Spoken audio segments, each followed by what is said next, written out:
Hoje não teremos culto infantil, tá bom? As crianças ficarão conosco. E hoje vamos para o início do sofrimento final de Cristo. Hoje nós leremos Marcos capítulo 15. Já estamos chegando no final. Hoje vamos ler do 1 ao 20. Jesus já foi entregue, ele já foi acusado na madrugada. E agora a gente começa de manhã, no dia em que Jesus será morto. E o texto diz assim, Marcos 15, de 1 ao 20. Logo pela manhã, os principais sacerdotes entraram em conselho com os anciãos, os escribas e todo o sinédrio. E amarrando Jesus, levaram-no e o entregaram a Pilatos. Pilatos perguntou, "Você é o rei dos judeus?" Jesus respondeu, "O Senhor está dizendo isso." E os principais sacerdotes o acusavam de muitas coisas. Então Pilatos tornou a perguntar, "Você não vai responder nada? Veja quantas acusações fazem contra você." Jesus, porém, não disse mais nada, a ponto de Pilatos muito se admirar.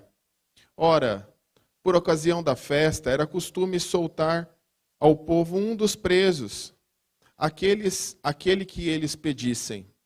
Havia um homem chamado Barrabás, preso com rebeldes, os quais, em um tumulto, haviam cometido homicídio. Vindo a multidão, começou a pedir que Pilatos lhes fizesse como de costume. E Pilatos lhe respondeu dizendo, "Vocês querem que eu lhes solte o rei dos judeus?" Pois ele percebia que, por inveja, que os principais sacerdotes lhe haviam entregado Jesus. Mas os principais sacerdotes incitaram a multidão no sentido que lhe soltassem, de preferência, Barrabás. E Pilatos lhes perguntou, "O que então vocês querem que eu faça com este, a quem vocês chamam de rei dos judeus?" Eles gritaram, "Crucifiquem-o!" Mas Pilatos lhes disse, "Que mal fez ele?" Porque eles gritavam cada vez mais, "Crucifique-o!" Então Pilatos, querendo contentar a multidão, lhe soltou Barrabás. E depois de mandar açoitar Jesus, entregou-o para ser crucificado. Então os soldados levaram Jesus para dentro do palácio, que é o pretório, e reuniram toda a tropa. Vestiram Jesus com um manto púrpura e tecendo uma coroa de espinhos, a puseram na cabeça dele. E o saudavam, dizendo, "Salve, rei dos judeus!" Batiam na cabeça dele com um caniço, cuspiam nele e pondo-se de joelhos, o adoravam. Depois de terem zombado dele, tiraram-lhe um manto púrpura e o vestiram com suas próprias roupas.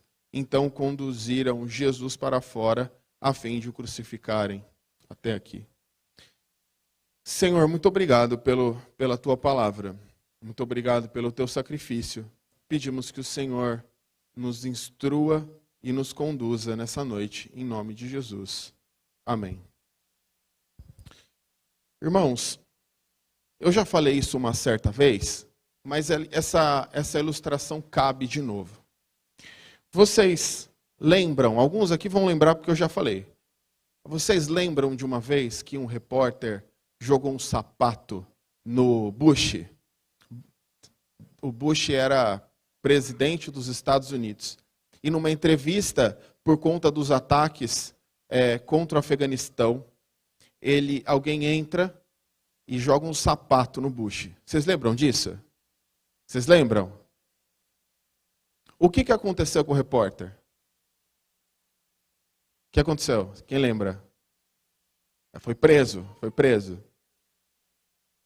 o repórter foi preso por ter jogado um sapato no presidente dos Estados Unidos.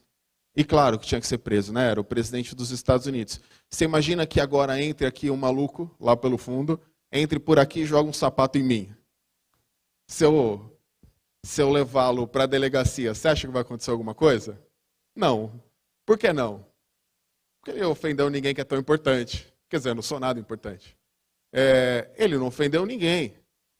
Agora, é diferente você jogar um sapato no presidente dos Estados Unidos e jogar o sapato em uma pessoa comum como eu. Mas por que é diferente? Eu estou afirmando, é diferente. Por quê? O sapato é mais pesado no presidente dos Estados Unidos? Não. O cara que atira é mais importante? Não. Mas aquele que é ofendido é mais importante. Então, o pecado, e eu vou chamar isso de pecado, é maior, não porque a sapatada dói mais, mas porque o ofendido é mais importante. Isso é uma coisa que a gente precisa pensar. Quando nós pecamos, quem é ofendido? Quem nós ofendemos, em última instância? Quando nós fazemos o que não devemos, quando nós deixamos de fazer o que devemos, quem é o ofendido? Em última instância, é Deus. Em última instância, toda vez que nós pecamos, se a gente pudesse usar essa analogia da sapatada, a gente está jogando um sapato em Deus. E Deus é muito maior do que o presidente dos Estados Unidos. Se alguém que joga um sapato no presidente vai preso, aquele que joga um sapato em Deus, o que seria dele, né? O fato que é isso que a gente faz. E nesse texto a gente vai ver como o povo continua, ou jogou o sapato em Cristo. Metaforicamente foi muito mais do que isso. Mas a gente vai olhar o que isso tem a ver para a nossa vida também. O texto começa dizendo que logo de manhã os principais sacerdotes entram em conselho com os anciãos, os escribas e todo o sinédrio. Na noite anterior, Jesus foi traído na noite anterior. Jesus estava orando no Getsêmani e nisso Judas Iscariotes leva uma galera lá para prender Jesus. Ele vende Jesus. E naquela mesma noite ele é levado e já julgado, e já sentenciado. Mas todo ato onde a pena é capital, onde a pena é a morte, precisava de pelo menos 2 julgamentos.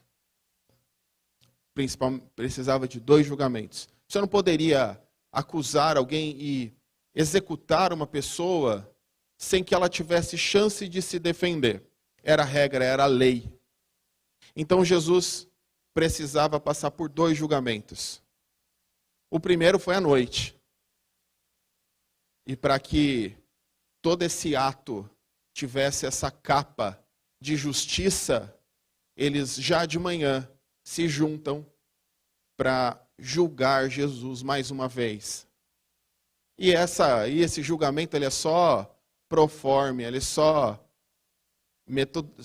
para que acontecesse o rito. Porque eles não estavam ali para julgar. Eles já tinham condenado a Jesus e de maneira ilegal. Então eles se reúnem ali mais uma vez pela manhã. De maneira ilegal, eles se juntam para condenar Jesus mais uma vez e entregá-lo a Pilatos. Alguns estudiosos sobre esse caso do julgamento dizem que vários aspectos não foram cumpridos durante o julgamento de condenação de Cristo. Então, primeira coisa, era ilegal um julgamento que levasse alguém à condenação Era ilegal que esse julgamento acontecesse à noite. Então tinha uma regra. É pena capital? Então esse julgamento não pode acontecer durante a noite. Outra coisa, eles também não deveriam condenar ninguém à véspera de uma festa importante. A Páscoa era uma festa importante. Então a lei judaica não permitia que isso fosse assim. Jesus também foi condenado como resultado de um suborno, o que também a lei judaica não permitia que acontecesse. E fizeram com que Jesus se autoincriminasse, não foi? Deram um jeito que Jesus falasse uma determinada frase, eles distorcem o que Jesus fala, e aí Jesus, em tese, se autoincrimina. Isso também era errado diante da lei judaica. E o último erro, estou falando de erro metodológico no processo do julgamento. Tudo foi uma armação mentirosa. Mas nos casos também de pena capital, de morte, um condenado à morte só seria levado para morrer num dia depois. Uma pessoa condenada nunca seria executada no mesmo dia. Nunca. Até porque nós somos falhos, né? A lei previa que desse um tempo para que alguma injustiça pudesse ser resolvida, pudesse ser corrigida. Então, uma pena de morte nunca era executada no mesmo dia. Então, todo o processo de condenação de Jesus Cristo foi ilegal. Mas ele precisava acontecer. Era a vontade de Deus. Então eles se juntam e aí Jesus é amarrado. Eles decidem que vão entregar a Pilatos, né? E aí Jesus é amarrado e levado até Pilatos.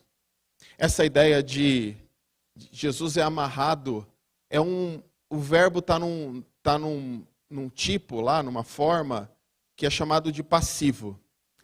Jesus se deixou amarrar.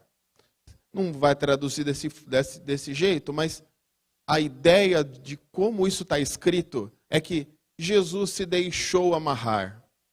Então Jesus é condenado, não se defende, ele se deixa amarrar e se deixa levar até Pilatos. Chegando lá, Pilatos começa o interrogatório. A acusação principal é que Jesus, ele era o autodenominado rei dos judeus. Jesus que estava se proclamando como rei dos judeus, em óbvia afronta a Roma. Judá, aquela região ali de Israel, estava sob domínio romano. E quem que era o rei? Era o rei de Roma, era o imperador romano. Alguém que se proclama rei está indo contra a instituição, está indo contra Roma. Então, os sacerdotes, os principais do Sinédrio, chegam a Pilatos e dizem assim, aqui Pilatos, nós pegamos ele e ele se declara rei dos judeus. E aí Pilatos vai interrogar Jesus. E aí Pilatos pergunta assim, você é o rei dos judeus?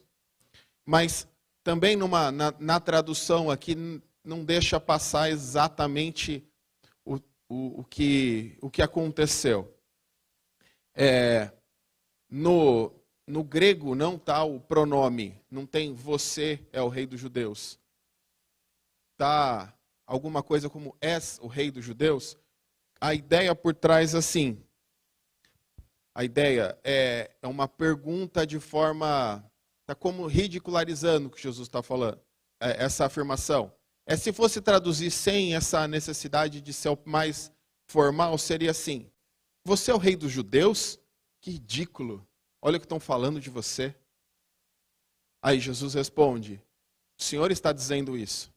mas mais literalmente é: você disse, ou algo como, é exatamente o que você está dizendo. Jesus, ele não nega que ele é o rei dos judeus. Bom, Jesus é muito mais do que o rei dos judeus, mas ele não nega. De todo modo, Pilatos não encontra culpa nele, a gente vai vendo durante o texto. Mas a partir desse momento onde Jesus conversa com Pilatos, os sacerdotes começam a acusá-lo. E acusá-lo de muitas coisas, muitas acusações. E todas elas mentirosas. Lendo esse texto como um todo, juntando o capítulo anterior, parece que os inimigos de Cristo querem ganhar no volume, né? Acusam de qualquer coisa, acusam de várias coisas. Vai que alguma pega, vai que alguma dá certo. Mas as acusações não encontram base. As acusações não encaixam com a pessoa. E isso fica muito claro durante o caminho, porque ninguém acredita de fato que Jesus está errado na história, nem Pilatos. Nem Pilatos. E essas acusações mentirosas são ditas com muita frequência para acusar, para incriminar Jesus. Mas elas não estão funcionando. Não está dando certo. Mas algo acontece de maneira estranha, pelo menos para Pilatos. Jesus não se defende. No capítulo 4, Pilatos chega até a perguntar, falando assim: você não vai responder nada? Veja quantas acusações fazem contra você. Para Pilatos, Jesus precisava se defender daquelas acusações. Talvez para ele, na cabeça dele, uma pessoa é culpada até que se prove inocente. Então, já que ele não está se defendendo, talvez seja mesmo culpada. Mas é inadmissível para Pilatos que Jesus fique em silêncio. E no versículo 5 diz que Pilatos ficou admirado. Na NVI diz que ele ficou impressionado. Impressionado é um pouco melhor. E por que ele fica impressionado? Pilatos está acostumado a interrogar pessoas. E para ele é muito estranho alguém que não se defende. Alguém que não tenta minimamente proteger a própria vida. Pilatos não se conforma com isso. Ele é acusado e ele fica em silêncio. Mas se defenda, Jesus. Mas ele não faz isso. Pilatos não está acostumado a lidar com gente assim. E Pilatos também não consegue lidar bem com as acusações, porque Jesus é acusado de várias coisas, subversão, tentativa de motim e tudo mais. E aí quando Pilatos olha para Jesus, ele vê um homem sereno, quieto, tranquilo. Não faz sentido. Não faz sentido. Eles estão falando tanta coisa de você e você não fala nada, mas de outro lado o que vocês estão falando aí não casa com essa pessoa que eu estou vendo. A gente não sabe por que Jesus não respondeu. O fato é que ele não respondeu nenhuma das suas acusações. Tem algumas questões que podem ser levantadas quanto ao motivo de Jesus não responder. A primeira é que ele não abre a sua boca em cumprimento a uma profecia.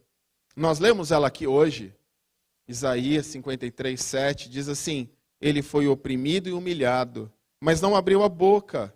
Como cordeiro foi levado ao matadouro, e como ovelha muda diante dos seus tosqueadores, ele não abriu a boca. Esse texto de séculos antes já dizia que Jesus iria diante dos seus acusadores e ficaria em silêncio. Jesus cumpre essa promessa, Jesus cumpre essa profecia. Outro motivo para Jesus não responder é que Pilatos não merecia uma resposta? Por que Jesus vai responder para Pilatos? Ele sabe que Jesus era inocente. Ele não encontra nenhum erro em Jesus. Pilatos não merece uma resposta. E os líderes também não merecem uma resposta. Os líderes também não merecem uma defesa, porque os líderes também estão mentindo e estão dizendo coisas, estão inventando histórias para que Jesus fosse condenado. Irmãos, diante da mentira, diante da acusação falaciosa, Jesus não responde. Jesus se mantém em silêncio. Nós também deveríamos fazer isso. Nós também devemos aprender a não responder às acusações mentirosas. Nós precisamos entender que não vale a pena. Eu estou falando das acusações mentirosas de fato, que são claramente mentirosas. Aquelas que são proferidas para denegrir, para humilhar. A gente tem que aprender a manter o silêncio. Não vale a pena. Tem gente que não vale a pena nem receber uma resposta.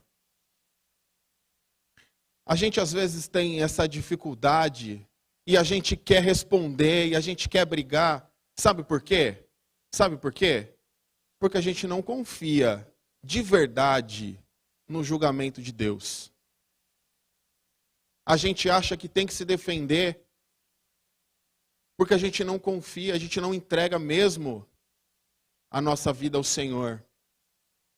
A gente não acredita que um dia Deus julgará todas as coisas. A gente tem um ego grande e nós não queremos passar por alguma coisa aí que não é a verdade. Irmão, saiba que a mentira ela tem um som diferente. A mentira, ela logo cai. E pessoas mentem, pessoas falam o que não devem sobre outras. Mas isso logo passa. O fato é que um dia todos estaremos diante do Senhor. E a gente tem que aprender a confiar na justiça divina. Quando nós estivermos sendo acusados, seja pelo mundo secular, seja pelos governos e juízes, seja pelas pessoas do seu trabalho, seja pelas pessoas da sua casa, da sua família, ou até mesmo da igreja. Se as acusações forem mentirosas, nós precisamos aprender a não responder. Jesus fez isso. Jesus não responde. E aí o texto continua, né? Aí começa a história da multidão aparecendo. Aqui era os principais sacerdotes, Jesus e Pilatos. Agora aqui aparece mais um grupo, a multidão, que já de manhã aparece na frente do palácio do governador. A cidade, claro, não era muito grande e as notícias correm rápido, mas para ver o circo pegar fogo, todo mundo se anima, né? Um fala para o outro, fala assim, ó, vamos lá, está acontecendo alguma coisa, vamos lá para o palácio para a gente presenciar isso que vai acontecer. E sai todo mundo logo de manhã, alguns talvez sem tomar café da manhã, né? Alguns sem escovar os dentes, provavelmente todos sem escovar os dentes, provavelmente.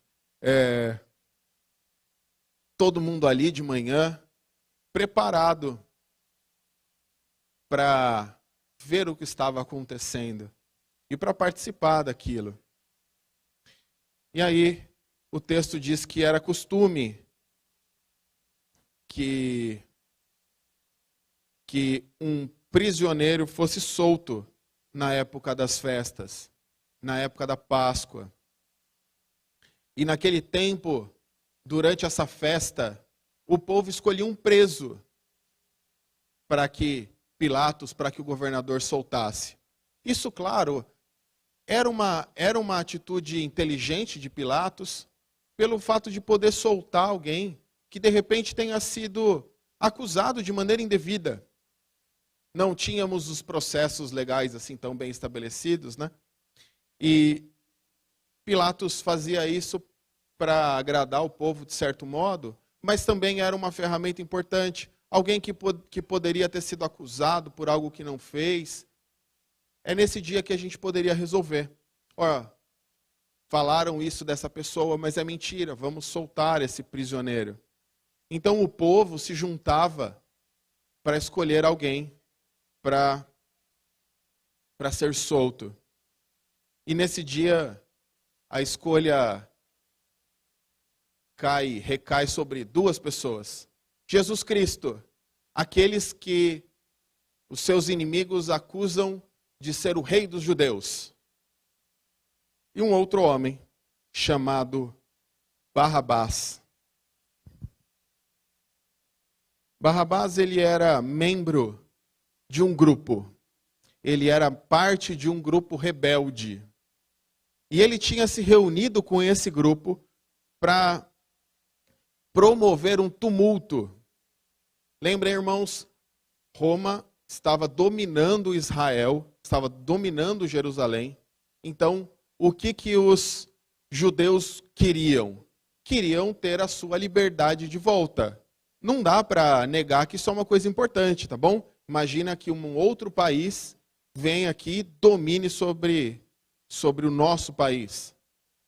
Cobre impostos, imponham regras. Quem aqui ia querer isso? Eu não, hipótese nenhuma. E os judeus estão passando por isso. Então, alguns grupos tentavam resolver esse assunto na base da guerra. Então, Barrabás fazia parte de um grupo como esse, que se reunia, vez por outra, para gerar um tumulto, para tentar desestabilizar Roma e derrubar o rei. O que eles queriam? O próprio rei. Barrabás é parte desse grupo. Barrabás, de certo modo, é alguém que quer mesmo ser rei de Israel, ser rei dos judeus. Talvez não ele próprio, mas ele quer que alguém do grupo dele seja o rei dos judeus.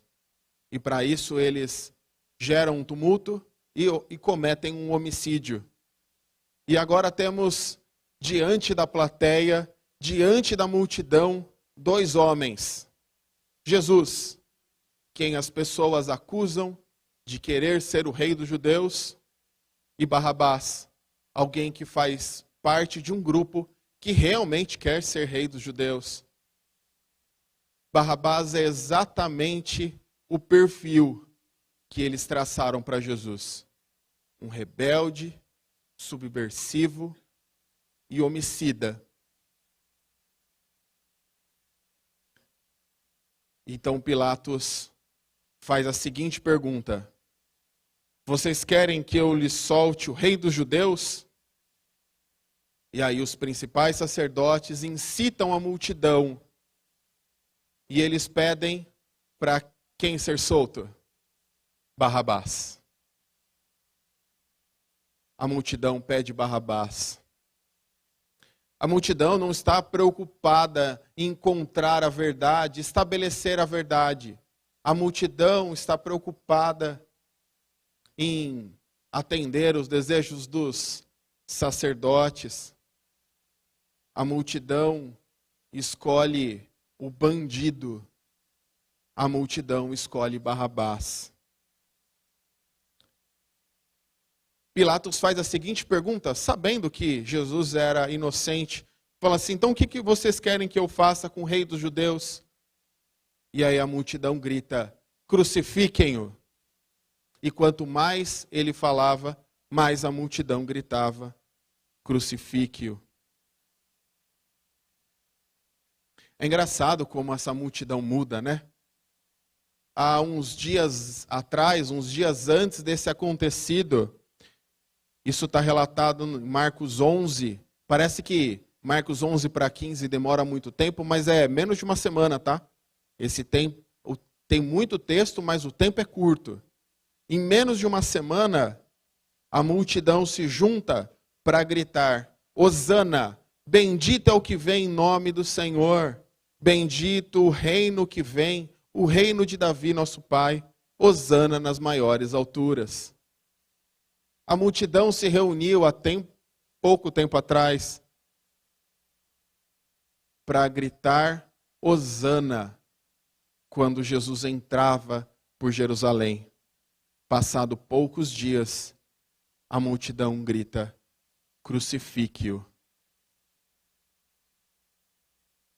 Por que isso muda, irmãos? Por que as coisas são assim? Por que uma pessoa, de repente, passa por um processo de cancelamento? Um dia ela presta e no outro dia ela é a escória da humanidade. Por que é isso? Isso, claro que está dentro do nosso coração. Isso é parte do nosso coração, nós somos assim. E essa instabilidade humana, especialmente essa instabilidade num coração que não é regenerado por Cristo, ela é extremamente latente. Ela é muito forte. E se você não é regenerado por Cristo, seu coração balança para nós amamos essa pessoa e depois para nós odiamos essa pessoa. Essa é a geração. Se você faz parte dos meios eletrônicos, se você tem conta no Twitter, que agora mudou de nome, ou Instagram, ou qualquer coisa, você já viu isso acontecer diversas vezes. Gente amada, de repente passa a ser cancelada. Bom, em primeiro lugar, então, a motivação é pelo nosso próprio coração pecador.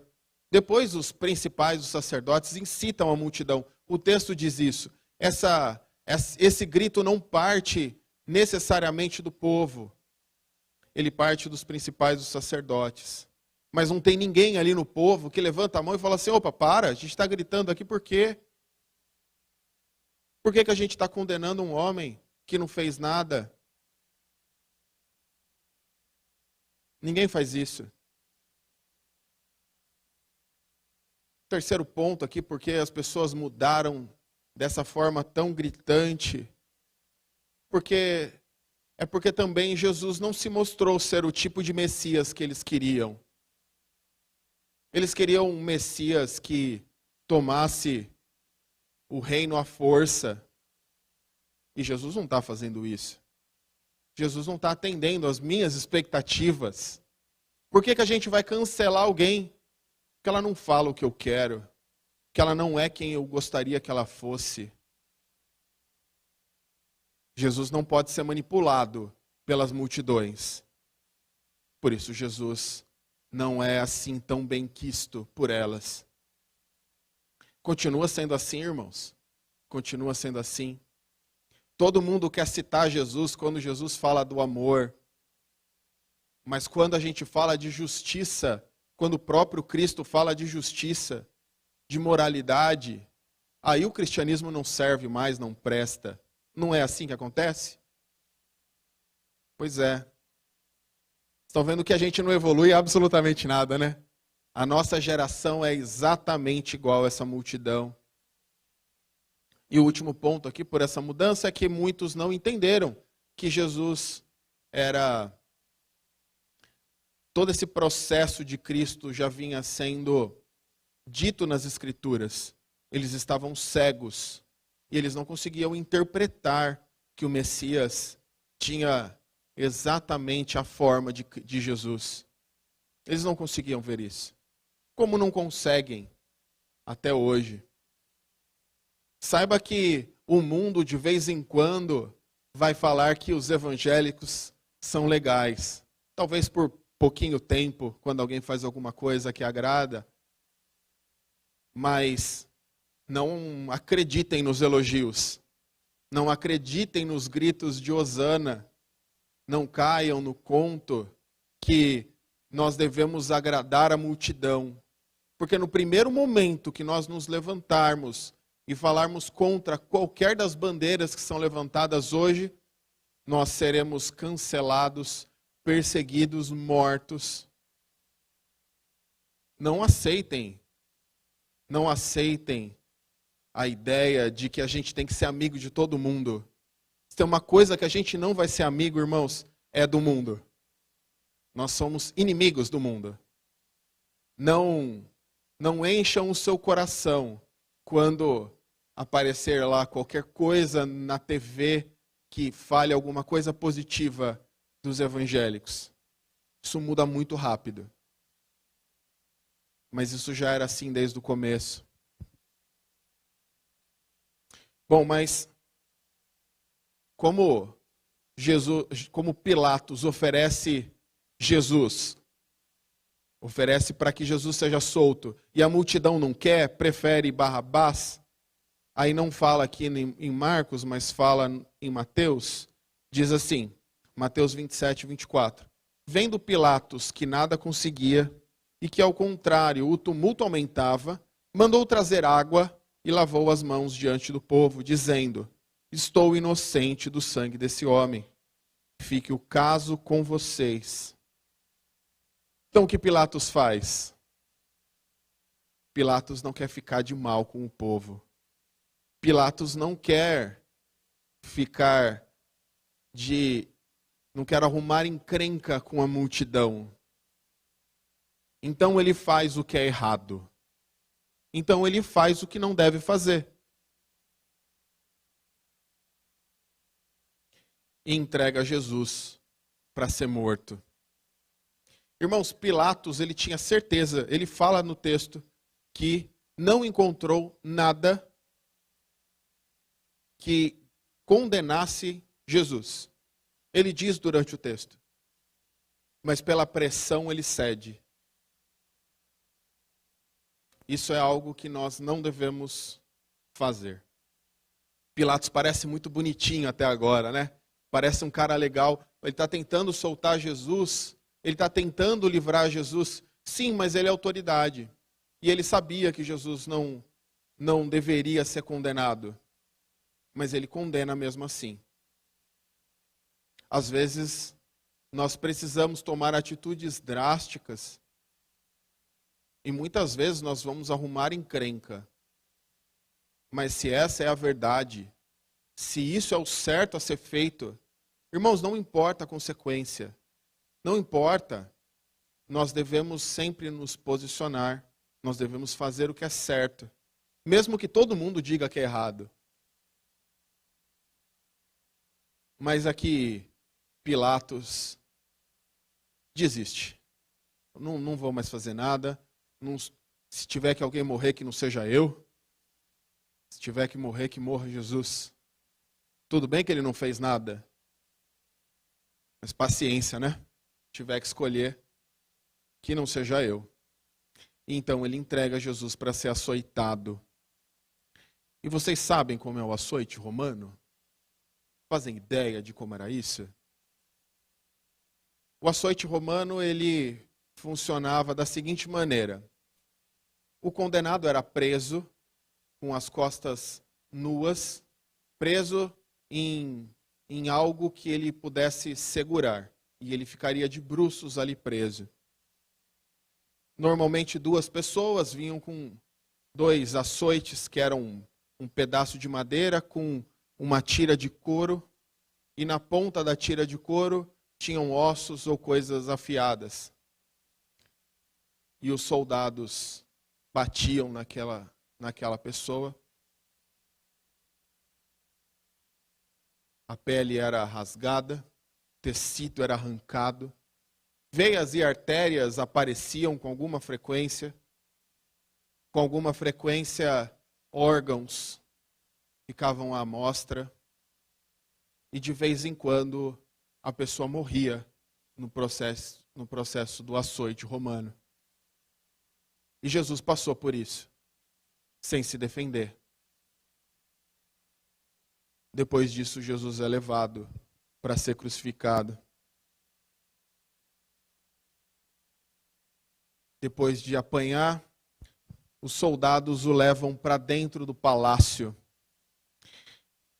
E aí eles vestem Jesus com um manto púrpura e colocam nele uma coroa de espinhos.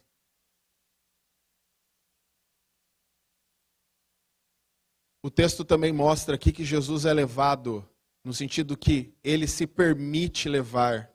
Jesus não gera resistência, ele não tenta não ir. Ele se permite, ele vai. Aí eles se juntam, os soldados, para humilhá-lo. Bom, lembrem que ele tinha acabado de ser espancado, acabado de levar o açoite.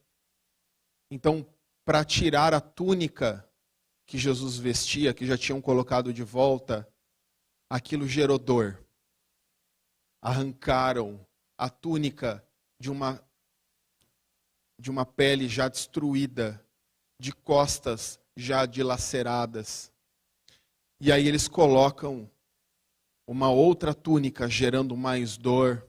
E aí colocam uma coroa de espinhos na cabeça de Jesus. E dão para ele uma vara, um caniço. E essa vara é como se fosse um cetro. E eles os soldados pegam essa vara e batem na cabeça de Jesus, com os espinhos entrando no seu rosto, tirando mais sangue ainda. Jesus também não se defende. Eles batem em Jesus, dizendo o seguinte: que tipo de rei que é você que apanha com o seu próprio cetro? Que tipo de rei que é você que apanha com o seu próprio cetro? E depois de ter batido, humilhado, onde vários soldados passam por ele, se ajoelham, cospem, humilharam, colocaram de volta a túnica e o levaram para a crucificação. Esse texto como um todo mostra uma característica que é muito marcante durante toda essa passagem. Esse texto todo mostra uma passividade de Jesus, que no nosso olhar até irrita um pouco. Por que Jesus não se defende? Por que Jesus não faz nada? E isso é uma mudança muito forte no ministério de Cristo, porque até aquele momento, por onde Jesus passa, ele trabalha ativamente. Jesus passa e ele deixa um rastro de bênçãos atrás dele. Então ele passa e arrasta pescadores para ser discípulos. Ele passa e pessoas são recuperadas de saúde. Ele passa e críticos ficam confusos com a sua pregação. Ele passa e uma tempestade acalmada, a fome amenizada, uma menina morta ressuscita. A presença de Jesus é sempre uma presença ativa e instantaneamente transformadora. Quando Jesus fala, acontece na hora. Quando a gente olha essa narrativa da paixão, na visão de Marcos, Jesus é extremamente passivo. Ele fica em silêncio, ele não responde, ele recebe tudo. Com isso a gente pode aprender a também levar parte dos nossos sofrimentos. Tem situações na vida que realmente nós não temos como ir contra, nós não temos como fazer nada. E quando não tem remédio, como diz o ditado, remediado está. A gente precisa também, de certo modo, aprender a viver de forma passiva quando for a hora certa. Eu não estou falando que é sempre, eu não estou dizendo que a gente deve apanhar por aí e não falar nada. Não é isso. Eu estou dizendo que existem situações na vida que nós simplesmente aceitamos que existem e aceitamos que são assim. E a gente vive desse modo. Mas tem um outro motivo por que Jesus não se defende, né? A gente vê tudo isso. Por que Jesus não se defende, então? Lembra que eu disse que a punição para quem ataca, jogou um sapato no bucho, foi a prisão? E que nós ofendemos alguém muito maior do que o presidente dos Estados Unidos? Veja, irmão, se um dia nós estivermos diante de Cristo, eu espero que ninguém daqui esteja nessa posição, tudo bem? Mas se um dia, no dia que formos para o nosso julgamento, nós estivermos do lado daqueles que conhecerão a Deus como Deus de justiça, como Deus que vai gerar o flagelo para os perdidos, eu espero que ninguém aqui esteja desse lado. Mas se a gente estiver na fila dos perdidos, irmãos, o sofrimento vai ser algo inimaginável. Vai ser algo fantasticamente dolorido. Nós, de novo, não somos salvos. Nós não somos salvos pela nossa própria bondade. Mas certamente haverão aqueles que serão condenados. E se não fosse Cristo, nós deveríamos passar por isso. Todos nós. Porque todos nós somos pecadores, todos nós somos falhos, todos nós aqui erramos. Erramos o suficiente para ser condenado com toda a justiça.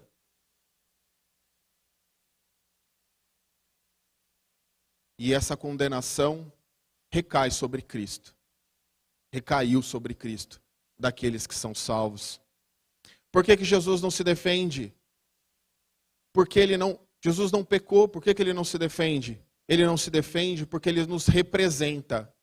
Jesus nos representa na sua morte. Ele tomou sobre si as nossas falhas e as nossas dores. Jesus não poderia não poderia alegar que não era falho, não porque ele tenha falhado, mas porque ele nos representava ali naquele momento. E nós somos pecadores e nós somos falhos.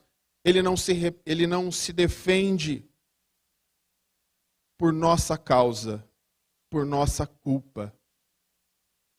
Ele não se defende porque ele toma para si os nossos erros. Ele não se defende para que no dia do julgamento final, diante do supremo juiz, nós estejamos do lado dos salvos.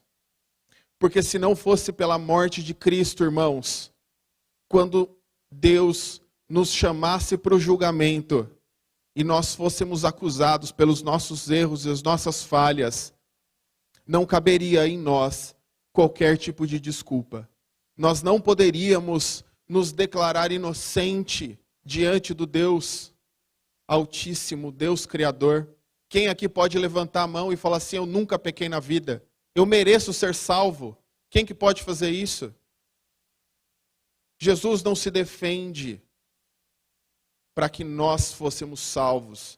Ele não se defende para tomar o nosso pecado e morrer no nosso lugar. Ele não se defende das humilhações, porque essas humilhações deveriam ser nossas. Ele não se defende dos açoites, porque as costas deveriam ser as nossas. Os açoites deveriam ser em nós. Porque nós ofendemos muito mais do que o imperador de Roma. Nós ofendemos o Criador do universo. Então Jesus toma o nosso lugar. Ele não merecia nenhum desses flagelos, mas ele não se defende para nos defender. Nós precisamos aprender a ser grato diante disso. Nós precisamos aprender a agradecer a Deus pela salvação. Quando a gente não leva a vida, não entende a vida por essa perspectiva, A gente fica muito preocupado e muito triste com coisa muito pequena, com dinheiro, com problemas de ordem quaisquer, diante de uma eternidade sofrendo no inferno, irmãos. O que é um problema financeiro? O que é uma dificuldade no casamento? O que é uma dificuldade com os filhos? O que é um problema com o chefe? Jesus resolve para nós o nosso maior problema. E a gente precisa aprender a viver grato por isso. Grato, porque as costas não foram nossas. Não fomos nós que fomos humilhados. Não fomos nós que fomos traídos. Não fomos nós que fomos crucificados. Apesar que deveria ser. Nós devemos ter gratidão diante disso. Mas também nós precisamos aprender que, como cristãos, nós também devemos, se necessário, sofrer pelo próximo. Cristo também nos dá o exemplo de que, se for preciso sofrer o dano para proteger um irmão, que nós soframos. Se for preciso sofrer para demonstrar amor ao próximo, que seja. Ah, mas dói. Tudo bem. Não tem dor maior que eu ou que você vai passar nessa vida, que é maior que a dor que Cristo passou por mim e por você. A gente tem que aprender, de fato, fazer o que Jesus disse, que é aquele que apanha numa face, dá outra. Aquele que é obrigado a caminhar uma milha, que caminhe duas.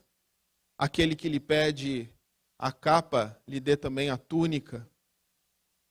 Nós precisamos aprender a sofrer pelo próximo. Eu não estou pedindo algo fácil, eu sei. O texto não está pedindo algo fácil para a gente. Mas saiba que nenhum sofrimento vai ser maior do que o de Cristo. Mas também não haverá felicidade maior do que aquela que receberemos no final, na glória eterna.